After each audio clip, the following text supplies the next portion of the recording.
All right. Welcome. So, we are here to talk about Judas and the Black Messiah, which released on HBO Max a couple weeks ago or a couple days ago at this point. Directed by Shaka King, starring Daniel Kaluuya, Lakeith Stanfield, Jesse Plemons, amongst others. What were your general impressions on the movie? I first and foremost thought it was very well made. I got a good sense of the characters from the story. And the cinematography was good, the atmosphere was good, the music was good, I thought.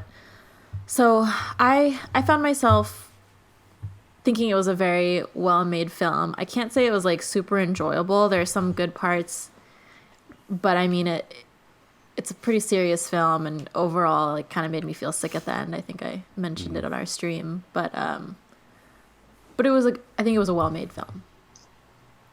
Yeah, I would agree with that. I enjoyed it. I think on Letterboxd I gave it a 3.5 out of 5, which is like in between. 3 for me is like worth a watch. 4 is like you should watch it. So I think it's for most people it's like something they should watch. Yeah, pretty much like in agreement with everything you said, Crystal. Like, I think maybe one of my favorite things was the performances from the actors. I really thought Daniel Kaluuya, Lakeith Stanfield were great in it. So, I mean, overall, thumbs up from me. I have to agree. I definitely enjoyed. I think it was definitely a very well made film. It's hard to say that you enjoyed it because it is one of those types of movies, but one of the things, and we did kind of touch on it earlier, is that this movie made me want to do some like additional exploration, because essentially it's about Fred Hampton and the Black Panthers in Chicago, and the Rainbow Coalition of they're basically Fred Hampton is galvanizing the minority groups of the city and people who are in hard times to basically unite against the system. And it was very interesting watching that whole thing go down. What were your thoughts as far as the plot of the movie and understanding it from a historical perspective? I'll just say straight off the bat, like I'm not super well informed on like the history of the Black Panther Party. Obviously, they barely touch on this kind of stuff in school. Yeah, I was in the same position. I didn't know very much about it. Yeah, I don't know as much about it as like Malcolm X or Martin Luther King Jr., stuff like that. Those are very, prominent. And like they teach about Martin Luther King all the time from fourth grade. They don't really touch on anybody else after that.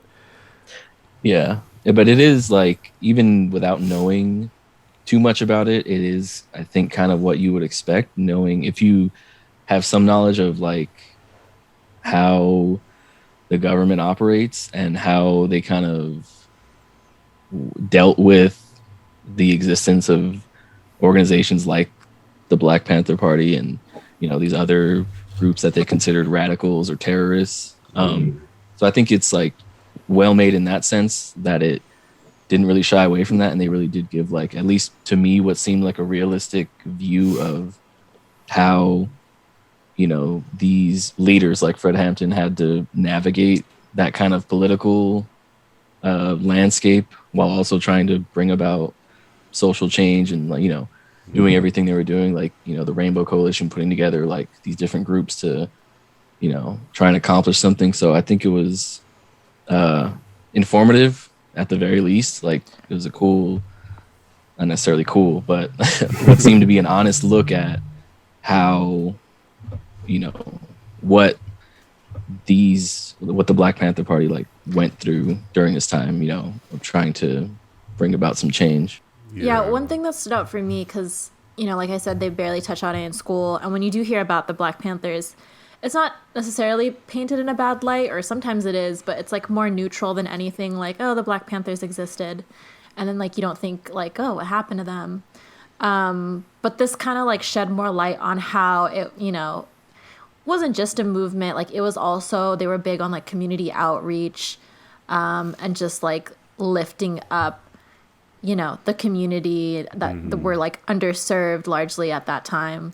So I really liked that. I think that was maybe, I mean, obviously it's a short movie, so you can't find all the nuances of the organization, because even though there was community outreach, like they were pretty radical, I think, but like that's not necessarily a bad thing. I do think that maybe some things were like watered down for sure, because it's like, you know, we want to support, you know, Fred Hampton in this film and all that. And that's always going to happen, I think, with these types of progressive films, you know what I'm saying? I think it was interesting because I don't know how you guys felt, because I was constantly going back and forth about my stance on the different characters in the film. The chief example is Bill O'Neill, who's played by Lakeith Stanfield, and his whole the situation that he's in. He's basically the government informant for the Black Panthers. He's infiltrating the Black Panthers, working for Jesse Plemons' character, and it's weird because like throughout that movie, I don't know how you guys felt, but I was always disappointed in him because he was so willing to throw away everything for the monetary value. And like obviously the title is perfect. Judas and the Black Messiah is a play on Judas and Jesus Christ, being willing to go through betrayal for money. And so watching it, I was constantly disappointed in his actions, but at the same time I had hope that I was like, come on, you can still like turn this around and like make the right choice, because I have no knowledge about this guy Bill O'Neill. I've never heard of him. I knew that the government used informants in the Black Panthers. I knew that much, and that was basically it. And so I didn't know what was going to happen to him. I didn't even know really what was going to happen to Fred Hampton. I knew that he was probably going to die, but I didn't know like how it was going to happen. And Spoilers. Stuff like that. Major historical event. Spoilers. Exactly. Major historical event spoilers. But for me, I was going into this with that level of uncertainty, and so with his character, I was so much, and this like at the very end with when he spiked his drink, I was so much like, come on, just make the right choice, just tell them. And it was I was trying to have hope for his character up to the very end, and ultimately he made the wrong decision that led to Fred Hampton's death. And yeah, we can go back, but do you guys have any thoughts about his character?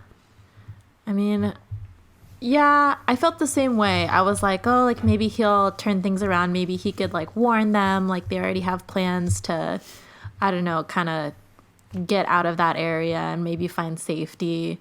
Mm-hmm. I was thinking like it's the least he can do, because they gave him a sense of community too, and like he was kind of playing both fields. He was completely integrated in the Black Panthers, and he was involved. He did a lot of work, at least in the movie. I mean, if it's accurate to history, then he did a lot of work like rebuilding the Black Panther headquarters. He was going to like, it seemed like it was changing, but it was just like you can't have your cake and eat it too. Right. Like he was trying to do both, and the whole time he was an informant, which sucks. And I think it's just an act of like selfishness for sure. And it's like unthinkable, unspeakable. But at the end of the day, he's just another underserved community member too, because before this, he was just a lowly carjacker guy. Yeah. And he could have gone, I mean, who knows how intense the sentence would be, but they were threatening him with like prison and whatnot for impersonating a cop, basically at the top of the film, you know. But what makes it even more tragic, and I went back and looked this up, the guy is 17 years old in real life at the point of this, like when this Oh, all starts. So they get this like 17-year-old yeah. kid Super to, impressionable, super yeah, like wanting the finer things, obviously, and not really knowing much about right. life. And like that takes the whole, and like most of these guys were very young. Like Fred Hampton dies at 21. Like all of these guys are super That's young. weird. I didn't know that Bill was only 17. That makes me wish they cast someone younger because that would have, I think, changed the feel and the dynamic It would have. a I lot don't know if more. the acting would have been at the same level. No. Right. I don't know if it would have been at the same level.